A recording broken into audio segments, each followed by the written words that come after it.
시편 139편 1절에서 5절입니다. 구약 903년이 되겠습니다. 구약 성경 903년입니다. 시편 139편입니다.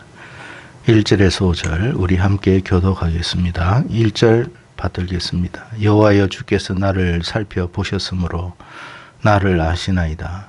주께서 내가 앉고 일어섬을 아시고 멀리서도 나의 생각을 밝히 아시오며 나의 모든 길과 내가 눕는 것을 살펴보셨으므로 나의 모든 행위를 익히 아시오니 여호와여 내 향의 말을 알지 못하시는 것이 하나도 없으시니이다. 같이 읽습니다. 주께서 나의 앞뒤를 둘러싸시고 내게 안수. 아멘. 사람이 살아가면서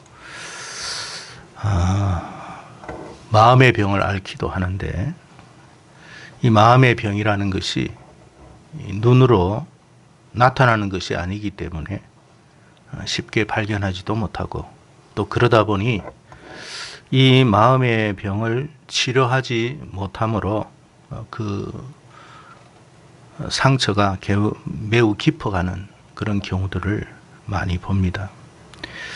오늘을 살아가는 그 현대인들의 모습을 보면 마음의 병을 앓음으로 인해서 고통을 받는 사람들이 점점 늘어나고 있는 추세로 보입니다. 눈에 띄는 육체적인 어떤 그런 병이 아니다 보니까 누군가에게 그것을 하소연하기도 무척이나 어려운 것이 사실입니다. 그러기에 오히려 이 고통이 더 큰 고통으로 힘들어하는 그런 경우들을 많이 봅니다. 대개 마음의 병이 어떻게 시작되는지 그 원인을 우리가 정확하게 다 파악할 수는 없습니다. 여러 가지가 있을 수 있을 것입니다.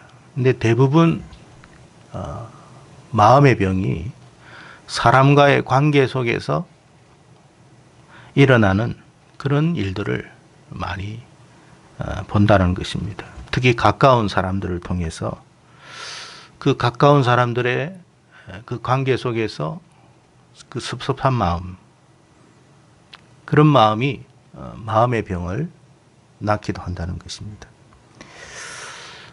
사랑하는 남편이 또 사랑하는 아내가 자신을 알아주지 못하고 이해하지 못할 때 굉장히 섭섭한 마음이 시작되고 또 그로 말미암아 고통이 찾아오는 경우들이 많이 있습니다. 부모와 자식 간의 관계에서도 마찬가지입니다.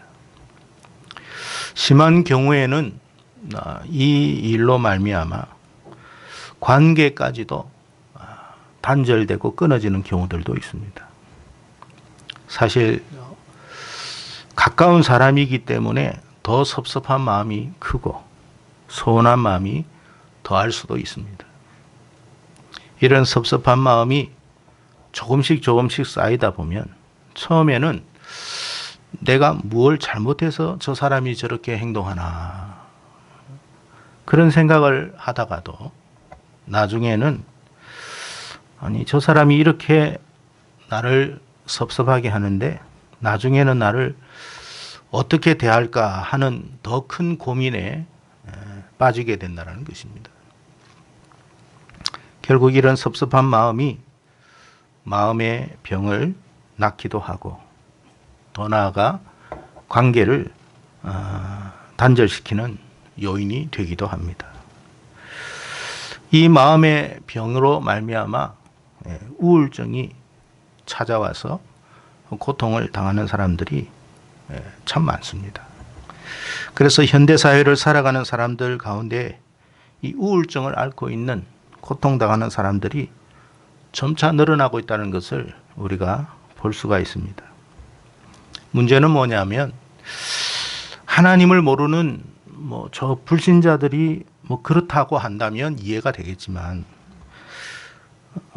하나님을 믿는다고 하는 성도들인 우리들까지도 이런 경우들을 우리가 곧잘 경험하고 있다는 것입니다. 그렇다면 오늘 우리는 어떻게 이 문제를 풀어갈 것인가? 오늘 말씀을 통해서 함께 서로 그것을 나눌 수 있었으면 좋겠습니다.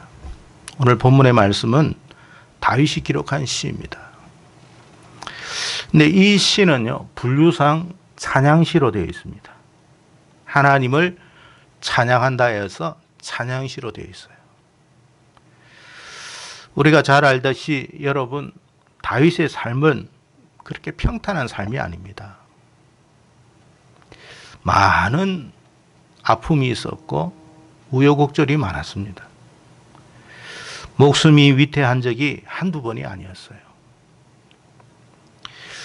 장인이었던 사울 왕으로부터 시기와 질투와 미움을 받아서 도망자로서의 오랜 세월을 보내야만 했습니다. 여러분, 우리가 사울을 통해서 도망 다녔다 그것만 생각하지 말고 그 상황 속에서 그의 마음이 얼마나 힘들었겠습니까? 얼마나 고통스럽겠습니까? 얼마나 우울했겠습니까?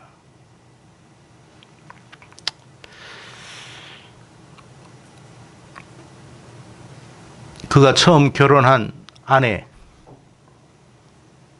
그 아내는 다른 사람에게 빼앗겼습니다.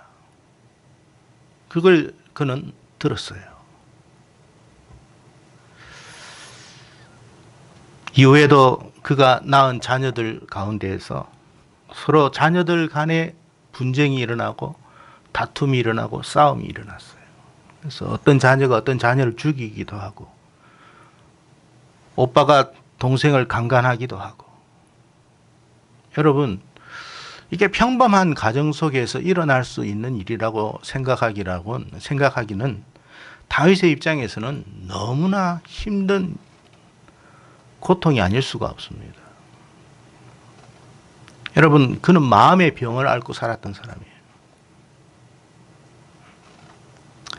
심지어 아들 압살롬의 반역으로 하루아침에 여러분 도망자가 되고 쫓겨다니는, 왕권을 잃고 도망다니는, 사람들로부터 조롱과 멸시를 당하는 그런 경우도 있었습니다. 다윗만큼 마음의 병을 앓고 살았던 사람은 없었을 거예요. 우리는 뭐 다윗의 위대한 부분만 생각하는데 여러분, 믿음의 사람들의 그 삶을 가만히 살펴보면 굉장히 고통이 많아요. 굉장히 아픔이 많아요. 슬픔이 많아요. 누가 이런 사람을 믿는 사람이라고 할 수 있겠습니까? 우리는 다윗처럼 되게 해 주십시오라고 기도하지만 사실 다윗의 삶을 살라고 하면 다들 아이고 이럴 겁니다. 요셉처럼 되기를 원하지만, 다니엘처럼 되기를 원하지만 그의 삶처럼 되기를 정말로 네가 바라냐고 묻는다면 다들 고개를 절레절레 할 것입니다. 요셉이 우울증이 없었겠습니까, 여러분? 모세가 우울증이 없었겠어요? 다니엘이 우울증이 없었겠습니까, 여러분? 정말 다른 사람들이 볼 때는 불행한 사람이다, 불행한 삶이었다라고 말할 수밖에 없어요. 근데 이랬던 그 다윗이, 이렇게 고통을 겪었던 다윗이 자기의 마음을 토로했던 한 대상이 있었습니다. 그분이 바로 하나님이셨습니다. 만약에 다윗에게 하나님이 없었다면 다윗은 정말 미쳐버리든지 정말 끔찍한 악인이 되든지 그런 사람이 되었을 거예요. 여러분, 하나님이라고 하는 존재를 아는 것과 모르는 것이 얼마나 다른지를 알아야 돼요.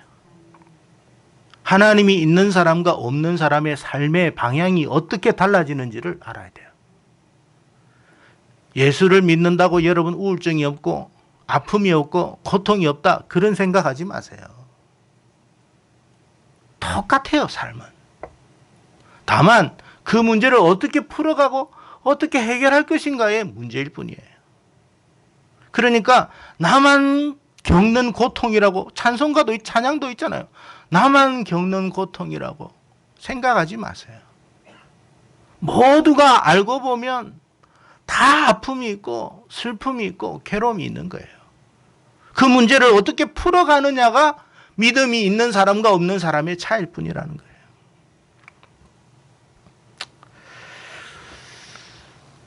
그는 정말 힘들고 어려울 때마다, 정말 죽고 싶은 상황 속에서 처할 때마다 그가 정말 유일한 하나의 희망이었다면 그분은 바로 하나님이셨어요. 여러분, 어두컴컴한 방 안에 지금은 뭐 그런 게 없습니다만 옛날에는 우리가 창호지 문이었어요. 제가 어릴 때만 해도 창호지 문이었는데 정말 칠흑 같은 그 어둠 속에서 여러분 창호지 문에 바늘 구멍 하나 탁 이게 뚫려가지고 그 속에서 빛이 나오면요. 그래도 사람은 희망이 생겨요. 마치 다윗에게 있어서의 그 소망은 그 바늘 구멍에 작은 그 구멍 속에서 나오는 하나님이라고 하는 빛이었을 거예요. 모든 상황은 어둠이에요. 모든 상황은 절망이에요. 모든 상황은 답답함이에요. 모든 것은 괴로움이에요. 아무것도 희망이 보이잖아요. 다만 바늘 구멍 하나에 거기에서 비쳐나오는 그 빛 하나, 그것 붙들고 살았던 거예요.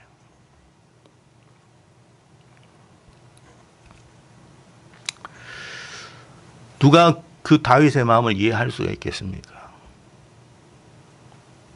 다윗과 아무리 대화를 한들 상담가가 있다고 해서 여러분 다윗의 마음을 이해할 수 있는 사람은 아무도 없어요. 제 노예 시찰의 목사님 중에 한 분이 영국에서 상담학 박사를 받고 오신 목사님이 있어요. 그분이 이제 많은 분들을 상담을 하셨어요. 많은 분들을 상담하셨어요. 그런데 얼마 전에 아들이 교통사고로 세상을 떠났습니다. 그 목사님이 그 장례식에 제가 참여했을 때 그 목사님이 그런 이야기를 하더라고요. 자기는 죽음에 대한 많은 고통을 당하는 사람들과 상담을 했고 이야기를 했지만 내가 그 고통을 당하고 난 이후에 이 문제를 해결할 길이 안 보인다. 그런 이야기를 하더라고요. 여러분, 본인이 아니면 그 상황을 이해할 수 있는 사람은 아무도 없어요. 무슨 말로 위로를 하겠어요?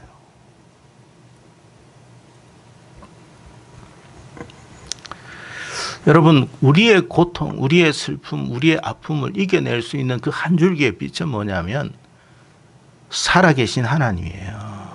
그 하나님을 믿는 믿음이 우리 인생을 반전시키는 거예요. 그러지 않으면 우리는 무너질 수밖에 없는 연약한 존재예요. 여러분, 자기의 아픔의 고통을 누구에게 이야기할 수 있겠습니까? 자기 집안의 문제를 부모에게도 말 못하고요. 형제에게도 말 못해요.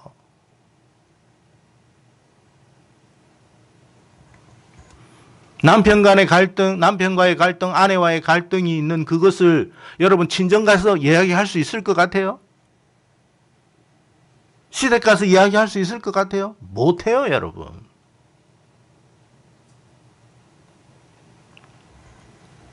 우리는 다윗이 골리앗을 이긴 장면만 생각해요. 우리 인생이 항상 그렇게 되기를 기도하지요. 그러나 여러분, 다윗이 골리앗을 이긴 적은 딱 한 번밖에 없어요. 그리고 몇 번의 승리가 있었지만 그의 인생은 승리보다도 실패하고 고통하고 괴로웠던 적이 더 많아요. 여러분, 몇 번의 우리 인생의 승리가 우리의 삶을 행복하게 만들어주는 건 아니에요. 우리가 사업이 잘 된다고 했을 때 사업이 잘 돼가지고 막 일시적인 어떤 그런 기쁨은 있겠죠. 때로는 좋은 학교에 갔고 또 좋은 직장에 취직했을 때 그 기쁨 이루 말할 수 없는 건 사실이에요. 좋은 사람과 만나 결혼하는 것, 그것도 정말 엄청난 승리라고 할 수 있겠죠. 그러나 여러분, 우리 인생에서 그 승리가 몇 번이나 있습니까? 오히려 괴로움과 아픔과 고통과 슬픔이 훨씬 많죠. 근데 그것을 토로할 곳이 있느냐는 거예요. 누구하고 상담할 거냐는 거예요. 누가 내 문제를 해결해 주죠? 누가 나를 안아요? 내 아픔, 내 슬픔을 누가 알아주나요? 내 괴로움을 하나님밖에 몰라요. 그래서 다윗은 자기의 문제를 가지고 하나님께 간 거예요. 힘들 때마다, 아플 때마다, 괴로울 때마다, 고통스러울 때마다 하나님을 향하여, 하나님을 향하여, 하나님을 향하여 갔어요. 우리는 욥기에 나타난 욥만 고통을 당했다고 생각하죠. 아닙니다. 믿음의 사람들 다 보세요. 그러지 않은 삶이 과연 몇 명이나 되는지. 근데 뭔가 다른 게 하나 있는데 그것은 뭐냐? 하나님을 믿는 믿음이 그들에게 있다는 거예요. 그들은 고통스러울 때마다, 아픔이 있을 때마다, 괴로울 때마다 말할 수 없는 그런 어떤 큰 고통 속에서 그가 유일하게 찾아갈 수 있었던 분은 바로 하나님이셨어요. 왜 찾아갔을까요? 하나님만이 안다라는 거예요. 하나님만이 나의 슬픔을 알고, 나의 고통을 알고, 나의 괴로움을 알고, 나의 아픔을 알고, 아는 것뿐만 아니라 해결해 주실 수 있는 분이다. 그 믿음을 다윗은 가지고 있었어요. 여러분, 우리가 살다 보면 참 가까운 사람으로부터 겪는 어려움, 아픔들 참 많습니다. 그래서 여러분 교회를 다녀도, 교회는 다니고 예배는 드리지만 마음에 큰 고통을 안고 상처를 안고 살아가는 사람 참 많습니다. 이 문제를 해결을 못하는 거예요. 마음의 병만 갖고 있는 거예요. 누구한테 하소연하겠어요? 자기 얼굴에 침 뱉는 거지. 야, 네가 선택한 거잖아. 네가 그 사람하고 결혼했잖아. 네가 그 직장에 갔잖아. 뭐 직장에 가가지고 누구 때문에 힘들다 어떻다 하지만 정말 힘들거든요. 힘드는데 네가 선택한 거잖아 라고 이야기하잖아요. 뭐라고 이야기하겠어요? 내가 선택한 건데.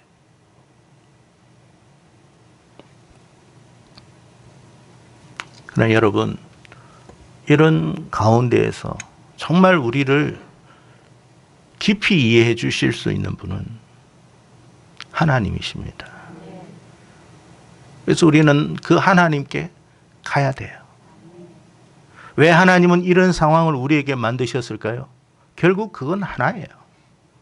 정말로 너를 알아주고 이해하고 해결하고 풀어줄 수 있는 유일한 존재는 나밖에 없어.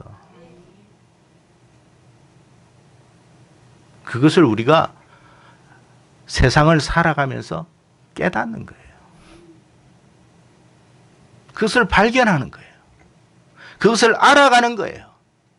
그게 신앙생활이에요. 우리는 신앙생활하면 굉장히 거창한 것만 생각합니다. 신앙생활하면 뭔가 승리한 것만 생각합니다. 여러분, 승리한 것만 생각하면 우리는 진짜 신앙생활 할 수가 없는 존재예요. 왜? 우리 인생에 승리가 몇 번이나 있습니까? 우리 인생에 성공이 몇 번이나 있습니까? 오히려 더 아프고 괴롭고 슬픈 일들이 더 많은데.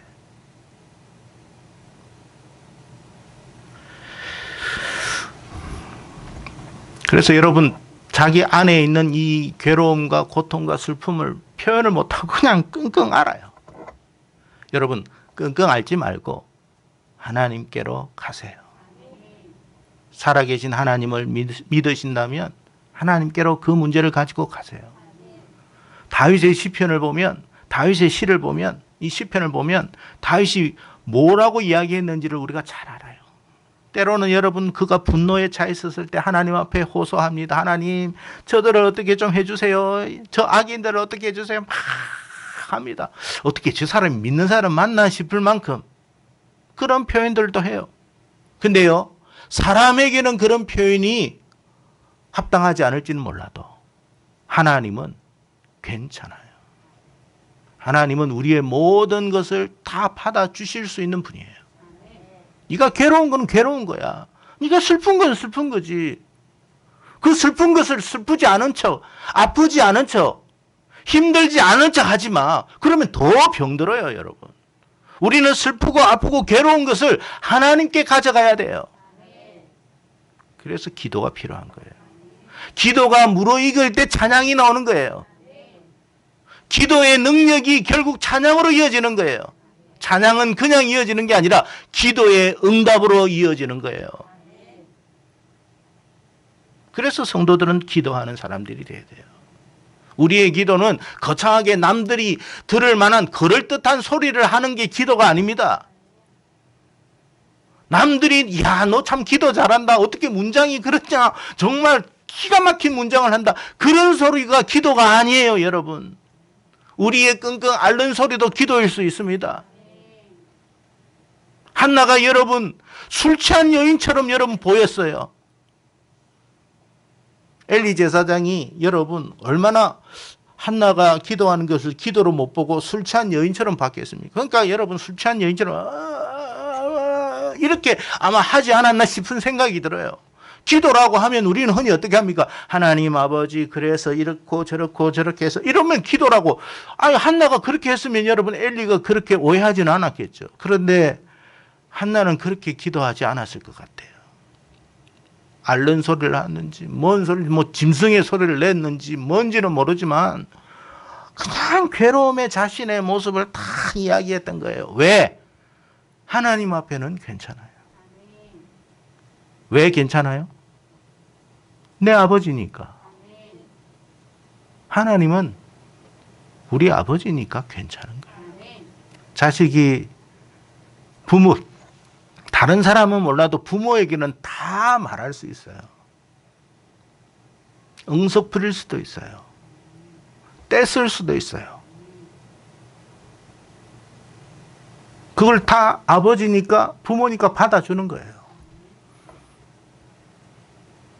우리가 하나님을 정말 믿는다면 그런 모습으로 나아가야 돼요. 여러분이 정말 이 자리에 나오시는 것 정말 귀한 일인데 하나님 안에서 해결받지 못하고 인생을 살지는 마세요. 아무 의미가 없어요. 그러면 계속 그러면 앓을 거 아닙니까? 삶의 현장에서. 그리고 혼자 고독하고 혼자 외롭고 혼자 쓸쓸하다고 생각하잖아요. 그러면서 우울증도 들고. 어떤 사람은 제가 아는 사람은 과거에 여러분 우울증이 심하다 보니까 자살도 했어요. 여자분이. 교회 다니는 사람이에요, 여러분. 그런 일이 나에게는 없다라고 생각하지 마세요. 모두가 다 앓고 있는 문제예요. 다만 어떻게 해결하느냐가 다를 뿐이에요. 우리는 살아계신 하나님을 믿고 그 하나님이 나를 정확하게 알고 계시고 다윗은 말합니다. 오늘 그분은 내가 앉고 일어섬을 아시고. 그러니까 여러분 우리가 앉고 일어선다는 건 당연한 건데라는 생각하겠지만 그게 아니라 다른 사람들은 네가 왜 앉아? 네가 거기에서 주저앉으면 안 되지. 지금 네가 그렇게 앉아 있을 때가 아니라 너는 서야 돼. 막 다고칩니다. 근데 나는 설 수가 없어요. 설 힘도 없고 기력도 없어요. 그냥 주저앉고 싶은 거예요. 사람들은 나의 행동을 모르죠. 이해할 수 없다고 하죠. 근데 하나님은 아시는 거예요.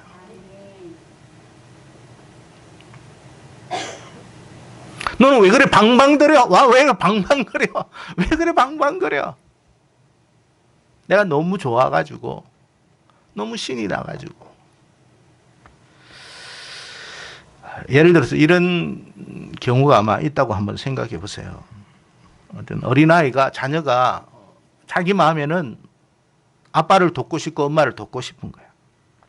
어느 날 엄마를 돕고 싶어가지고 뭔가 막 이렇게 엄마를 도와준다고 행했던 일이 그 엄마의 눈에는 성가시게 보일 수도 있어요. 엄마의 눈에는 그렇게 보일 수도 있다는 거예요. 그죠? 그래서 엄마가 너무 성가셔가지고 본인도 지금 상태가 안 좋다 보니까 뭐라고 이야기하냐면 이제 제발 좀 일 좀 만들지 마. 그리고 아무것도 하지 마. 네가 아무것도 안 하는 것이 나를 도와주는 거야. 라고 아이에게 했다고 이야기를 가정해 보세요. 그 아이는 굉장한 상처를 받습니다. 부모도 자식을 몰라요. 누가 알아요? 하나님만 아세요. 걔가 왜 그랬는지를. 하다가 접시를 깰 수도 있고 꽃병을 깰 수도 있고. 근데 우리는 막 분노부터 일어납니다. 왜? 내 삶도 지금 힘들어 죽겠는데 왜 너까지 그러냐고 이야기합니다. 아무것도 하지 마. 아무것도 안 하는 게 나를 돕는 거라니까. 그 아이는 큰 상처를 안고 우울해지죠. 근데 하나님은 아시는 거예요.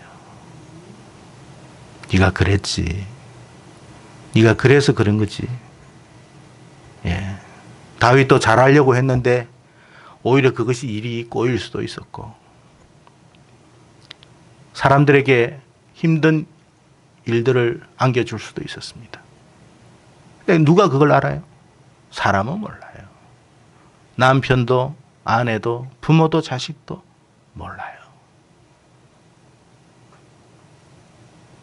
하나님은 아시는 거예요. 남편이 고함을 지릅니다. 아내는 이해를 못하죠. 왜 그렇게 소리를 치는지. 왜? 마음을 헤아릴 마음이 없거든요. 여보, 당신 마음이 많이 힘들었구나. 그러면 얼마나 좋아. 그러지를 않아요. 그러니까 같이 살아도 사는 게 아니야.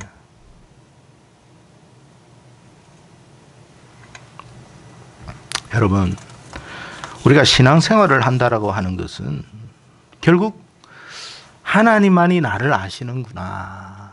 그걸 우리가 최종적으로 깨닫고 가는 거예요. 그리고 그 하나님께 내 마음을 내려놓을 줄 알아야 돼요. 그게 기도입니다. 그것은 여러분이 어디서든지 할 수 있는 곳이 여러분의 기도의 장소가 돼야 돼요. 직장일 수도 있고 가정일 수도 있고 여러분이 편한 곳이라면 하나님 앞에 내려놓을 수 있어야 돼요. 그게 화장실일 수도 있어요. 제일 좋은 곳은 교회입니다. 왜냐하면 하나님이 약속했거든. 내가 네의 기도를 듣겠다고. 물론 하나님은 온 천지에 다 충만하게 계시지만 약속한 장소에 오기를 가장 원하시죠.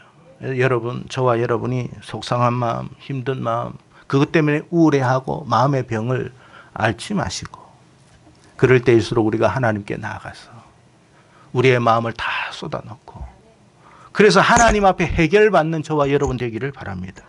왜 그러냐? 하나님은 창세기 1장에 보면 우리의 육만 만드신 게 아니라 우리의 영혼까지도 만드신 분이에요. 우리의 육체도 치료하시는 분이지만 우리의 마음의 병도 치료하시는 분이심을 믿으시기를 바랍니다. 그래서 하나님은 치료자 되시는 하나님이시다. 여러분, 더 이상 교회를 다니는 것만으로 여러분 그 모든 것이 다 되었다고 생각하지 마세요. 우리가 하나님 안에서 우리 문제를 해결받아야 돼요. 그게 신앙생활입니다. 이런 신앙생활이 저와 여러분의 삶 속에 계속 이어져서 결국 이런 우리의 문제가 해결되어서 하나님을 찬미할 것밖에 없는 다윗이 그래서 여러분 시편의 마지막 편에 보면 전부 다 찬미입니다.